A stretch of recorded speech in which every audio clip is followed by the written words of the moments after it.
Hi friends, welcome back to my channel. ప్రియమైన అక్క, చెల్లి, తమ్ముడు అందరూ బాగున్నారా? ముఖ్యంగా మీకు ఒక విషయం ఏంటంటే చెప్పాలంటే, అది నేను చెప్పకన్నా మీకు ముందే ఆల్రెడీ తెలుసు. అడ్వాన్స్గా విష్ హ్యాపీ న్యూ ఇయర్.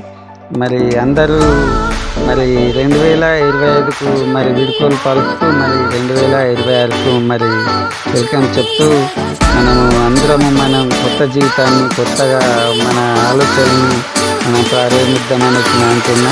ఈ ప్రపంచంలో ఉన్న ప్రతి ఒక్కరూ మంచి ఆయుష ఆరోగ్యాలతో మంచిగా ఉండాలని కోరుచున్నాను. ఎవరికి ఎటువంటి ఇరుకులు ఇబ్బందులు ఉండకుండా ఉండాలని కోరుచున్నాను. కానీ ముఖ్య గమనిక ఏంటంటే, మనము పబ్లికే కానీ మనమే కానీ ఎవరైనా కానీ ఈ 31st అనే రోజు, ఈ సంవత్సరంకు డిసెంబర్ 31 చివరి రోజు కాబట్టి ప్రతి ఒక్కళ్ళు గమనించుకోవాలి. మన పిల్లలకు కానీ తెలుసో తెలియకుండా కానీ ఎక్కడికైనా పార్టీ కానీ ఎక్కడికైనా ఎంజాయ్మెంట్ కోసం వెళ్తారు కాబట్టి తగిన జాగ్రత్తలు పాటించండి. డ్రంక్ అండ్ డ్రైవ్ల దొరకకండి. దొరికితే ఇప్పుడు కఠిన చర్యలు, 10,000 రూపాయల జుర్మానా, జైలు శిక్ష కూడా పెంచారు. అది కూడా లైసెన్స్ ఉన్న వాళ్ళు నడిపితేనే అది వేరు. లైసెన్స్ లేని వాళ్ళు నడిపితే ఇంకా బైకు పోలీస్ స్టేషన్కి పోయే ప్రమాదం కూడా ఉంటుంది. ప్రతి ఒక్కళ్ళు గమనించుకొని ఆలోచించుకోవాలని కోరుకుంటున్నాను. ముఖ్యంగా ఏంటంటే, 31st ఏదైనా చేసుకోవాలనుకుంటే మీరు మన కుటుంబం ఎప్పుడే కానీ ఒక తండ్రికి ఒక కొడుకు తల్లికి కానీ ఇలా భయపడకుండా ఒక ఫ్రెండ్లీగా ఉంటే, మన ఇంట్లోనూ అదేదో బయట పబ్లిక్గా చేసుకునే 31స్ట్ని మన ఇంట్లోనే చేసుకుంటే, ఫ్రెండ్లీగా మాట్లాడుకుంటే, మన ప్రణాళికలు ఏంది, మన గోల్ ఏంది, ప్రతి ఒక్కటి మాట్లాడుకుంటూ ఎంజాయ్మెంట్ చేసుకుంటుంటేనే బాగుంటుందనేసి నేను అంటున్నాను. ఎక్కడెక్కడో పోయి 31st చేసుకొని ఫుల్గా తాగొచ్చి తినడం, ఎంజాయ్ చేసుకోవడం అనేది కరెక్ట్ కాదనేసి నేను అంటున్నా. అంటే కరెక్ట్ కాదని నేను అంటున్నా అనేసి మీరు చెడుగా ఆలోచించుకొని కోపం తెచ్చుకోకూడదు. అది మన మంచి కోసం అనేసి నేను అంటున్నాను. ఎందుకంటే మనం సరిగ్గా తాగి తిని 31st చేసుకొని సరే రూటు అయినట్లయితే వేరే వాళ్ళు వచ్చి మనకు గుద్దే అవకాశం ఉంటుంది. కాబట్టి ముందు జాగ్రత్త చర్యగా నేను చెప్పడం జరుగుతుంది. కాబట్టి ఏమైనా అక్క, చెల్లి, తమ్ముడు, బ్రదర్స్ చాలా బాగుండండి. ప్రతి ఒక్కళ్ళు మనల్ని కని పెంచి పెద్ద చేసిన తల్లిదండ్రులను కూడా మర్చిపోకుండా ఏ పని చేసినప్పుడైనా వాళ్ళని గుర్తు చేసుకొని పని చేసుకోవాలని కోరుతున్నాను. ముఖ్యంగా ఏంటంటే, చాలామంది యువత ఈ సోషల్ నెట్వర్కే కానీ ఈ డ్రింక్స్కే కానీ చాలామంది అలవాటు పడిపోతున్నారు. కాబట్టి ఎవరికి కూడా ప్రాణాల మీద కూడా విలువ లేకుండా అయిపోతున్నది. ఈరోజు చూడండి, 31st ఉన్నది కదా, బైకులకు సైలెన్సర్లు కానీ రీసౌండ్ కానీ పబ్లిక్లకు న్యూసెన్స్ వచ్చే విధంగా ప్రతి ఒక్కళ్ళు చేస్తారు. కాబట్టి జాగ్రత్తలు పాటించండి. ఈరోజు పోలీసుకు కూడా ఇబ్బందికరంగానే ఉంటుంది. ఈరోజు 31st రోజు కూడా మనం పటాకులు కాల్చకుంటే బాగుంటాయనేసి అంటున్నాను. పటాకులు కాల్చడం ద్వారా కూడా ప్రమాదమే. తాగిన మత్తులో పటాకులు కాల్చినా మనకే ప్రమాదం అనేసి నేను అంటున్నా. కాబట్టి తగిన జాగ్రత్తలు పాటించాలని కోరుచున్నాను. ఏది ఎక్కడైనా సరే కానీ మనము తీసుకొచ్చిన వస్తువే కానీ ఈవెన్ కూల్ డ్రింక్స్ తెచ్చుకున్నా, చికెన్ తెచ్చుకున్నా, ఫిష్ తెచ్చుకున్నా, మటన్ తెచ్చుకున్నా అందరు ఫ్యామిలీ ఫ్రెండ్లీగా ఇంటికాడనే కూకోండి. ఒక ఫ్రెండ్లీగా ఆ రోజు మట్టుకు అమ్మ, నాన్న, చెల్లి, అక్క, తమ్ముడు అని మర్చిపోయి ఒక ఫ్యామిలీ ఫ్రెండ్గా కూర్చొని మన ఇంటికాడనే మనకి ఇష్టమైన వంటకాలు వేసుకొని తిన్నామనుకోండి, ఆ సంతోషమే వేరే ఉంటాయి అన్నట్లు. కాబట్టి మనం ఎప్పుడైతే ఈరోజు ఈ 2025 సంవత్సరంలో మనం ఏ ప్రణాళికలు వేసుకున్నాం సక్సెస్ కాలేవో, ఆ 2026కు స్వాగతం పలికినప్పుడు మనము అందులో ఏవైతే చెడు ఉన్నాయో దాన్ని అవాయిడ్ చేసేసి 2025-26 సంవత్సరంలో అవాయిడ్ చేసిన వాటికి జోలికి పోకుండా మనం కొత్త జీవితాలను మనం ప్రారంభిద్దాం. మనం ఏదైతే అనుకున్న గోల్ని మనం అనుకుంటామో, మనం ప్రతి ఒక్క గోల్ని సాధించాలనుకుంటాం. కొందరు జాబ్ కోసము, కొందరు వర్క్ కోసము, కొందరు బిజినెస్ కోసం గోల్ని సాధించాలా, టార్గెట్ చేసుకోవాలా.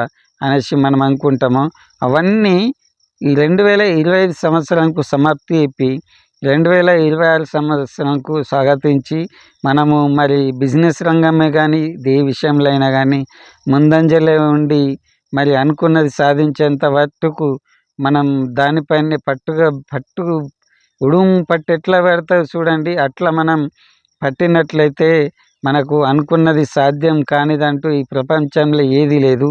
ఈరోజు మీరు ఆలోచించుకున్నట్లయితే ప్రతి ఒక్కళ్ళు తల్లి కడుపు నుండే ఏ విషయాన్నైతే ఏ విషయాన్ని కూడా ఏ పనిని కూడా వాళ్ళు నేర్చుకొని రారు.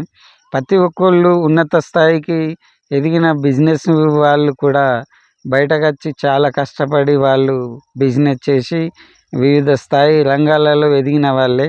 కాబట్టి మనమంటూ చేసే ప్రయత్నం ఏదైతే ఉంటుందో అది కరెక్ట్గా నిర్ణయించుకొని మనము ఎవ్వరమైనా సరే ఒక పనిని మనము స్టార్ట్ చేసినామంటే ఫస్టు నాకు తెలిసినంత మట్టుకు మనం ఫస్ట్ ఓడిపోతేనే కరెక్ట్.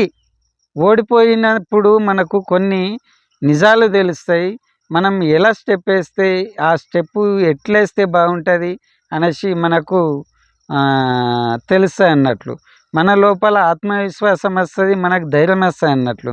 అదే మనము ఓడిపోక మనం వేసిన స్టెప్పు కరెక్ట్ వేసి ఒకటే టైంలో మనం విన్ అయిపోయి బిజినెస్ల రంగంలో కానీ ఏ విషయంలో కానీ ముందుకెళ్ళినామా ఒకసారి ఓడిపోయినామనుకోండి మనము తట్టుకోలేని పరిస్థితి వస్తుంది. ఎందుకంటే మనకు గుండె నిబ్బరంగా ఉండదు కాబట్టి, అబ్బా నేను ఎప్పుడు కూడా నా లైఫ్లో ఓడిపోలేను, ఇప్పుడు ఓడిపోయినా అనేసి పిచ్చి పిచ్చి ఆలోచనలు వస్తాయి. అలాంటి ఆలోచనలు పెట్టకుండా ఫిర్బీ ట్రై చేయండి. మనకు పుట్టిన పిల్లలు కానీ ఒకసారి పడతారు, లెవెలని ప్లాన్ చేస్తారు, మళ్ళీ కింద పడతారు, మళ్ళీ లెవెలని ప్లాన్ చేస్తారు, మళ్ళీ కింద పడతారు, లాస్ట్కు లేచి నడుస్తారు కదా. ఏదైనా కానీ అంతే, మన జీవితంలో కూడా అంతే. మన గుణపాఠం మనకు జీవితంలో ఫస్ట్ మన కింద పడితేనే పైకి లేవగలుగుతాం. చాలామంది మీరు చూడండి, ఒక ఐఏఎస్ ఆఫీసర్ అయినా ఒక బిజినెస్ మ్యాగ్నెట్ అయినా ఎవరైనా కానీ ఎంతో కొంతమంది ఎక్కడో ఉంటారు, వాళ్ళు ఫస్ట్ అటెంప్ట్లోనే ర్యాంకు కొడతారు, వాళ్ళకి జాబ్ వస్తుంది. కాబట్టి ఎవరికైనా కానీ చాలామంది మట్టుకు మరి మేనుకోయి మరి వచ్చిన వాళ్ళు ఉన్నారు, ప్రిలిమినరీ పోయిన వాళ్ళు ఉన్నారు. కాబట్టి వాళ్ళకు ఓటమి అనేది గెలుపుకు నిదర్శనం అనేసి వాళ్ళు కష్టపడి ఎట్టి పరిస్థితుల్లో కూడా మేము కొట్టగలుగుతా అని వాళ్ళకు ఆత్మవిమర్శ ఉంటుంది కాబట్టి వాళ్ళు ఖచ్చితంగా సాధిస్తారు. కాబట్టి ఈ సంవత్సరంలో అయినా మనము ఏ పనినైనా ఏ రంగాన్నైనా సరి టైంలో ఎంచుకొని మనం నిర్ణయం తీసుకొని మరి ఈ నూతన సంవత్సరంలో మనం ఓడిపోయి కింద పడ్డా సరే నిలబడు, నీకు చేతనైనంత మట్టుకు నువ్వు నిలబడు, కష్టపడితే సాధ్యం కానిదంటూ ఏదీ లేదు ఈ ప్రపంచంలో. ప్రతి ఒక్కళ్ళు బల్బును కనుగొన్న వ్యక్తి అయినా కానీ ఆయన ఎన్నిసార్లు కష్టపడ్డా బల్బు తెచ్చిండు కదా మనకు.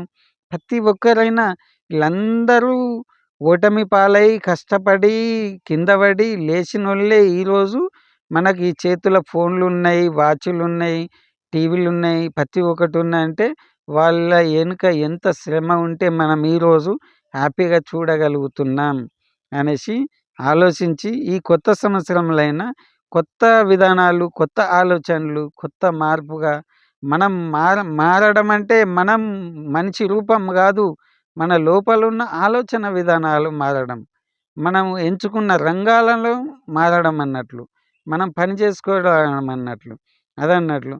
మారడం అంటే మన ఉన్న ముక్కు ఉంటుంది, కళ్ళు ఉంటాయి అనేది కాదు. మన ఆలోచన విధానం, పద్ధతి ఇప్పటికైనా మనం మారినట్లయితే మరి రాబోయే రోజుల్లో కూడా మనము మన ఫ్యూచరు, మన ఫ్యామిలీ హ్యాపీగా ఉంటారు. కాబట్టి మరి నేను అంటున్నాను, మరి మీరు ఎక్కడికి వెళ్ళినా పోయినా కానీ మరి ఇంటికి క్షేమంగా పోయి లాభంగా రావాలనేసి కోరుచున్నాను. ప్రపంచంలో కానీ ఎక్కడున్నా కానీ ప్రతి ఒక్కరు మరి అందరూ బాగుండాలని, అందరికీ ఆరోగ్యాలు బాగుండాలని కోరుచున్నాను. మరి మరొక్కసారి మీ అందరికీ నూతన సంవత్సర శుభాకాంక్షలు తెలియజేస్తూ మరి మరి ఇక ఉంటాను. మరి ఈ వీడియో నచ్చినట్లయితే లైక్ చేయండి, షేర్ చేయండి, సబ్స్క్రైబ్ చేసేయండి. మరి ఇక ఉంటాను, సెలవు మరి. Okay, bye.